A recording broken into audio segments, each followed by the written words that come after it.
Hello, Dominic here from the Bournemouth Writing Festival. Welcome to another interview with a local writer, author, or writing professional. And I'm trying to release one of these every Monday evening for the next few weeks. So if you would like to be notified in your inbox of the next interview, then hit the subscribe button, which is somewhere along the bottom there.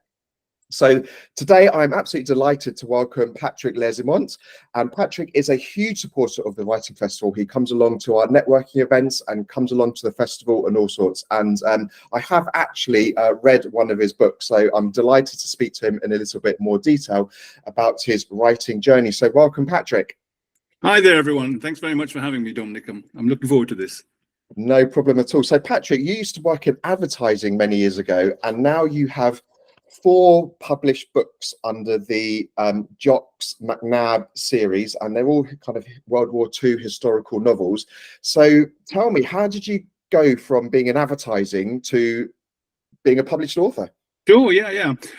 Okay, so I mean, I went to university in Scotland, and because my father was from Belgium, I actually got called up to do military service way back in the 80s. Giving my age away there. And so I joined the Air Force, and I was in military intelligence. So I kind of got a bit of a taster to the Air Force. I then went to London and joined various advertising agencies and had a 30-year career working for some of the biggest, baddest, ad agencies out there. Yeah, it was great. It was lots of fun, lots of celebrities, lots of, kind of the rock and roll of advertising. By the time I was about late 40s, COVID came along. Obviously, we had plenty of time on our hands and we were at home. And I decided I'm going to have a go at this writing lark. So first lockdown, I wrote 1 book. Second lockdown, I wrote a second book. It's worth saying the first book was terrible. It was 170,000 words long. And then I actually got the opportunity to enter a contest, a competition, and I won that. And the brief there was to write World War II aviation thrillers. And so I just basically went for it and sort of, you showed me the first one. Actually, as you can see here, I've got 4. And yeah, so I'm sort of on a roll. And interestingly, my second book called The Brookwood Boys, which I wrote in second lockdown, that's actually coming out in October now. I want to come back to that book a little bit later, Patrick, but you didn't just kind of decide to stop advertising and just write novels? Did you kind of write like in between, like when you were at school, or you like, and lockdown wasn't that long ago and you've got 5 books out. So, what's your training? What's your kind of background? Yeah, I mean, the honest answer is no. I always had this idea for the first book, which is due to come out next year. Working title Yesterday Soldier, but I had the idea for a long time, and I did talk to some clients about it and so forth. And I remember one slightly odd client of mine said, "Hey, the color of your aura changed when you told me that story." And I thought, that's a bit odd. But the point is, actually, I had time on my hands, and so I just got stuck in. It's also perhaps worth saying that advertising, I mean, you're a marketer, you know this a little bit, is that, when you become kind of old, male and stale, actually advertising not so keen on you. And so therefore it was kind of a bit of a crossroads for me. And it's kind of my nature. I'm a bit of a sort of charge at it, thick-skinned, kind of bull in the china shop kind of character. So I just went for it. I didn't really know what I was doing. Thankfully now it's going to be in decent shape, but that book's is going to come out. But over time you get better. You take some classes. You join some writing groups and so forth, which I did in Surrey where we lived. And then 2 years ago, we moved down to Bournemouth, principally because I no longer needed to commute out of Heathrow, and I no longer needed London, and it was an opportunity to move down to the seaside. So we made the move, myself, my wife, my 2 daughters. And then I'm trying to make a go of this writing lark. It's doing okay, Thankfully, I've got a pension too. But yeah, no, okay. So I think, I mean, if you want some stats, over the first 3 books, since April, since the last 3 books, it's sold 40,000 books over a year and a half, and that's over 7 million pages read. So it's getting there. It's getting there. Wow, I mean, that is incredible. Let me just go back a little bit to the genre that you write in, which is kind of historical World War II. And you know what I noticed about your book is it is incredibly detailed in terms of the kind of facts of World War II. So how did you go about your research? Did you enjoy it? You know, where did you get that interest from? I've always been quite meticulous about research. You know, in advertising, you need to try to understand how people think and what motivates them and what extenuating circumstances are, which will actually affect their behavior. So that's kind of the way I go in. I don't think I'm a particularly good archivist. I just make this stuff up. I've always been interested in war films. I've always been interested in these kind of stories. Yes, Jocks McNabb is World War II aviation. And I do put, you know, with I suppose the typical author's conceit, I do put a bit of myself in there. So he went to the same boarding school as I did. I name dropped lots of pals and stuff like that. In fact, watch out, you might end up in one of the stories.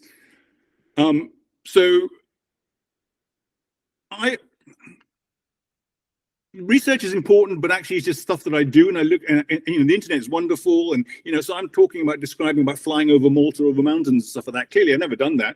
I just look on Google Maps and just make it up, and I think that's the important thing.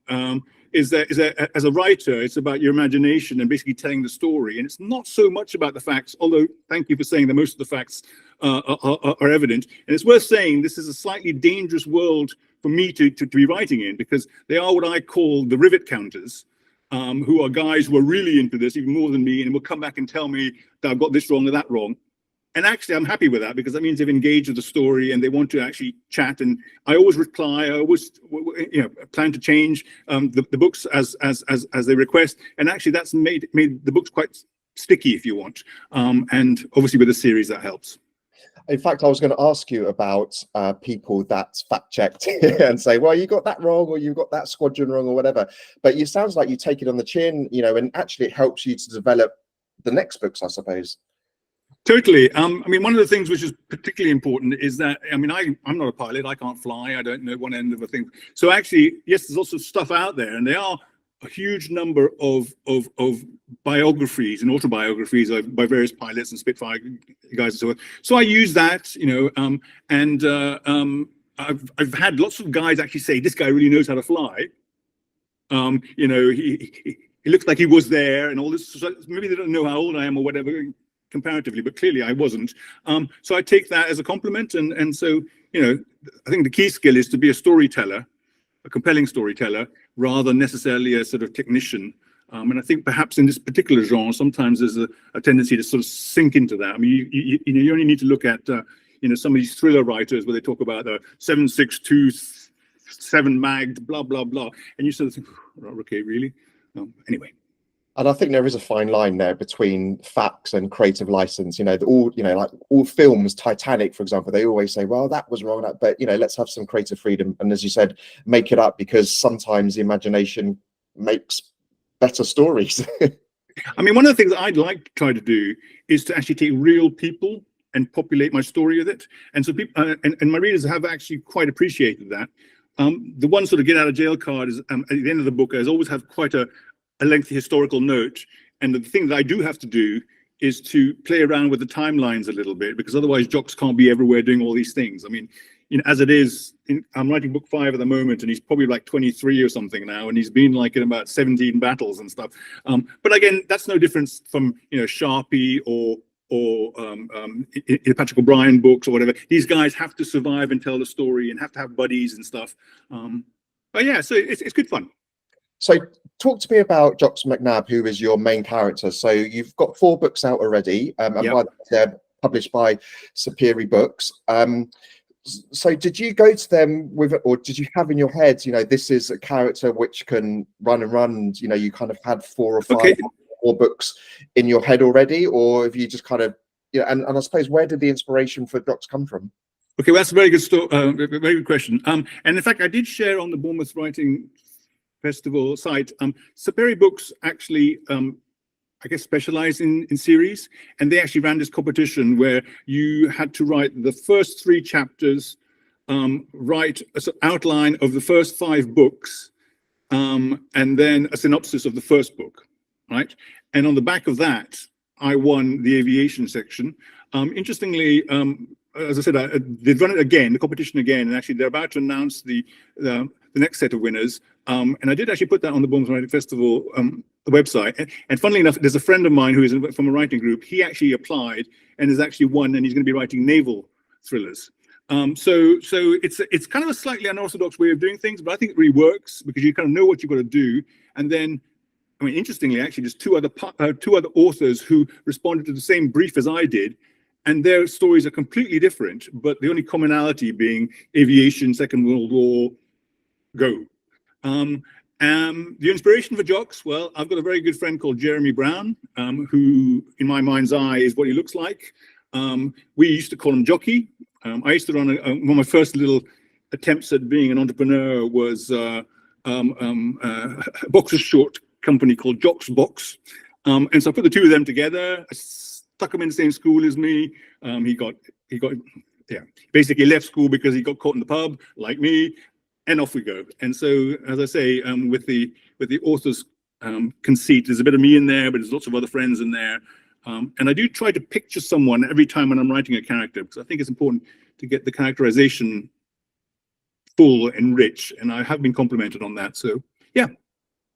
Brilliant. So, one thing I wanted to ask you about your kind of publishing history, but you kind of explained a little bit. So, your entry into the publishing world was through a competition. So, was that directly through that particular publisher, or did you have an agent, or how did you go about getting your book from the page to the full copy? Yeah.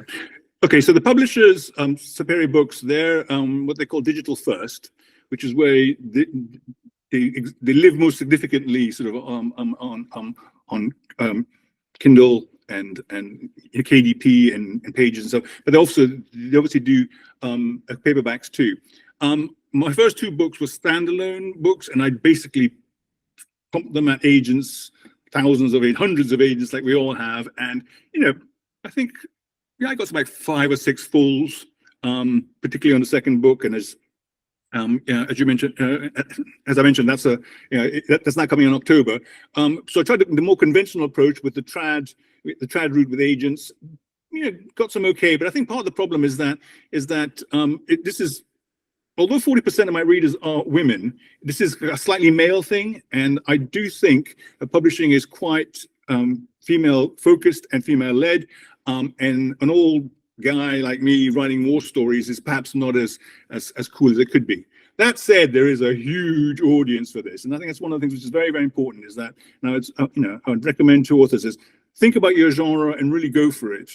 I think it's really hard to write crime. I think it's really hard to write romance, not because the stories are difficult, but because there's so damn many of them out there.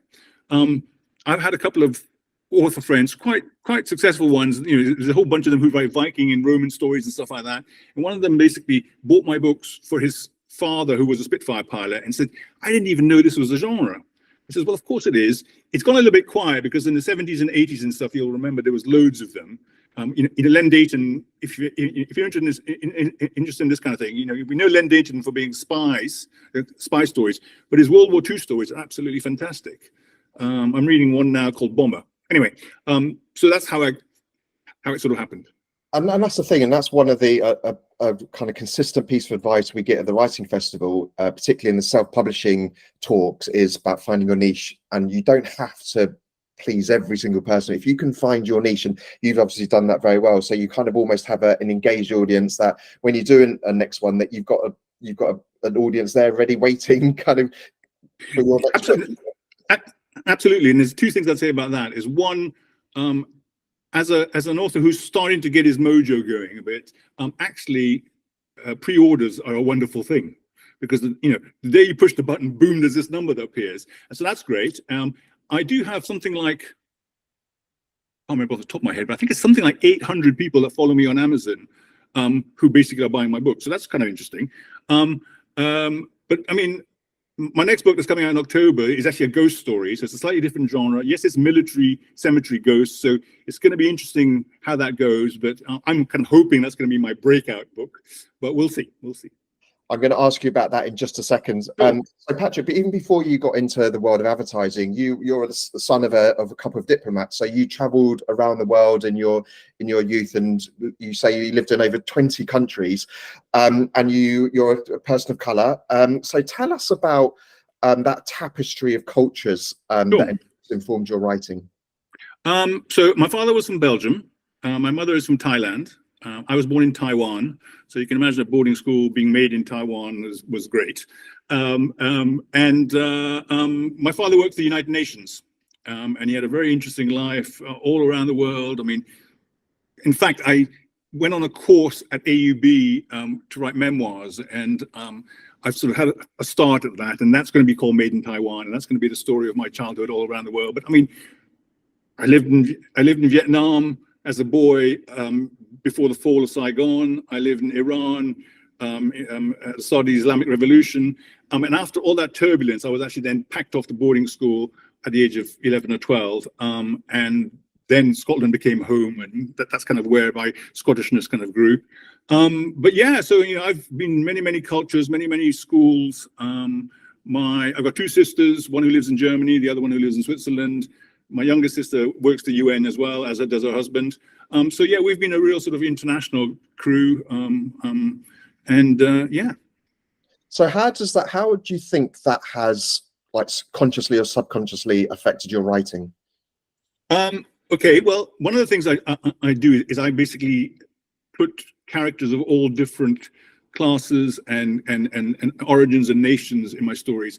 As the war progresses, to start with, it was the Brits and then the Canadians and the Australians and the Kiwis. So it was actually quite kind of white. But as the war became more intensified, then the Poles, the Czechs, the Belgians, the French, the Indians, the Caribbeans all started getting involved. And I like to tell those stories. So in my book 3, I have Jock stuck in the desert at the Battle of El Alamein, and he basically is beside a Sikh soldier who's had his leg blown off, and so, you know, so there's a lot of cultural stories. I'm writing now about the partisans in Italy, and again, there's another Sikh soldier I've got there, a real guy called Sad Singh, who is quite an inspirational character. So I try to tell the story of a world war with the emphasis on world. I think, you know, we often look at those conflicts and those stories through, you know, a sort of a Western European optic, and I think that's a real shame. My first book that I wrote actually is about previous lives, and it basically is people of different nations, all soldiers. And so I try to basically tell the story of conflict from an unexpected perspective. Okay, great. Let's chat about your latest book. So I think I'm right. This one was a few years ago. You know, you wrote it quite a few years ago. Was this the one that was longlisted for the Morley Prize for Unpublished Authors of Colour? That's right. That's right. It was written in second lockdown, and one of the few places I could go to and visit and get some air when we lived in Surrey was Brookwood Cemetery, which is not that many people know that much about it, but it's actually the largest military cemetery in the UK, and that is also within the largest cemetery in Western Europe. So it's a huge thing. The original idea for Brookwood Cemetery was that all of London's dead would basically be shipped out there, right? So I mean, it's a vast thing, and it's you know, Victorian, Edwardian. There's lots and lots of religions, lots of different nations and origins. You know, so for example, there's huge Zoroastrian temples there, where allegedly Freddie Mercury may be buried there with his grandparents. And then even in the military cemetery, there's Americans, lots and lots of Canadians, Brits, French, Belgians. I mean, they're all there. And so I used to walk around there. And then one time I walked with my wife and my dear friend Carrie. And then this idea started percolating through about, well, this is basically just row after row of stories of characters. And if some of them actually sort of stayed around, you know, they would have traumas because they're all there from the war. Many of them were enemies, you know, because there's Germans there as well. And then so you start digging, and then the story emerged. And yeah, so my main character is a guy called Miles Forsyth. He's from Tennessee. He's got a very particular way of speaking, a bit deputy dog like that. And so that has to be communicated through. And he was one of the first buried there. An unknown soldier, because again, there's this, well, again, in my story, there's this implicit racism in there that they wouldn't bury sort of an African American as the first person there, but he's there, and because he's the oldest and he's been there the longest, he then becomes like the caretaker of the souls, the good, the bad, the mad, and the sad, and that kind of unfolds. But then one day, there's a young boy who inexplicably can see him and can speak with him, and then the story starts. So what's interesting about that character Mouse is that he's African American. So as a white kind of Belgium/Thai man, how did you kind of get into the mindset of an African American, and are you worried at all about kind of people talking about that? Yeah, I mean, that's really interesting. And as we talked about earlier, I'm a little bit nervous, but actually I kind of want to prove the point. I mean, authors are about imagination. There's so many great stories about people writing about characters, different genders, different nations. Remains of the Day, written by a Japanese American, an English Japanese chap. So I hope it'll be okay. We shall see. I mean, as I mentioned to you earlier on, it was released 2-3 days ago, and it's like #1 on the #1 newest releases in African American history or something. So maybe I'm kind of walking a slightly dangerous line, but actually no, I love it. It's worth saying that he is the narrator, but it's not just his story. Within the story, there are all the other characters. His best friend is a Polish fighter, but there are some really dark stories in Brookwood and in general. Like, so for example, Brookwood was where all the U.S. Army's executed criminals were buried, right? And they, at the end of the war, they were dug up and they were shipped over to France. But what is very disturbing, certainly to me, I think disturbing to anyone, is that out of something like 18 of them, so I think, 18 of them, 16 of them are black. Right, so how on earth is that possible? But that was kind of a reflection of that time. There are other stories about the Canadians at Dieppe. There's also Slapton Sands. There was a disaster that happened before D-Day where over 1,000 Americans were killed down in Devon, blue on blue, and no one talks about them. It's all a big hush secret. They were buried there and they were shipped off. Anyway, there's so many stories there, and that's why I think the book is great.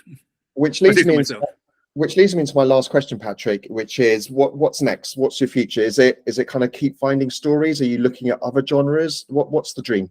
Yeah, that's interesting. I mean, I'm actually contracted with Sir Perry to write 10 books, right? So the 2 standalones and 8 Jocks McNabs, and I'm writing the 5th one now. So I'm sort of full till 2026. I'm trying to get 2-3 books out a year because I want to get the head of steam. And so maybe it's worth saying a little bit about that. So my sort of modus operandi is aim for 1,000 or 1,200 words a day, a minimum of 5,000 a week, right? And then basically chunk your way through, and then have 3 or 4 drafts, and then hopefully it sticks when you send it to the editor. Don't be too precious. Don't agonize too much about stuff. That's one of the things I think, as writers and authors, we kind of are in our heads too much. Actually, once you have the reassurance that actually, you're all right, people do quite like this, and so therefore you kind of know what you're doing-ish, then you just go for it. So do those McNab books have a formula then? No, not at all. No. I mean, they have a history, or the war. And I'm, that leads into the question of pantser or plotter. Where is it? I have a sort of 2 pages of A4. So this is my current book, and it's got up to chapter 28. And basically it has just like 3 lines for each chapter, more or less what I want. Of course, it changes. And then you just chunk your way through it. And of course, I have the war, and I have certain events I want to get in, certain interesting things. And then for the rest of it, it's like, just make it up. Brilliant. Well, thank you so much for joining me today. So that's Patrick Larsimont, and check out his book series, Jock McNab. That's on Amazon. It's on his website. The website's going to be in the post linking to this this video. So thank you so much, Patrick, for joining us today. Great stuff. Thanks very much, Dominic. Listen, you're doing a great thing with this writing festival, and I'll see you at the networking thing tonight. Oh, thank you so much. And for the rest of you, thank you so much for joining us today. And yeah, look forward to seeing you at the next one. Again, don't forget to subscribe along the bottom, and the next interview will pop into your inbox when it's released. So thank you so much, and take care. See you soon. Bye.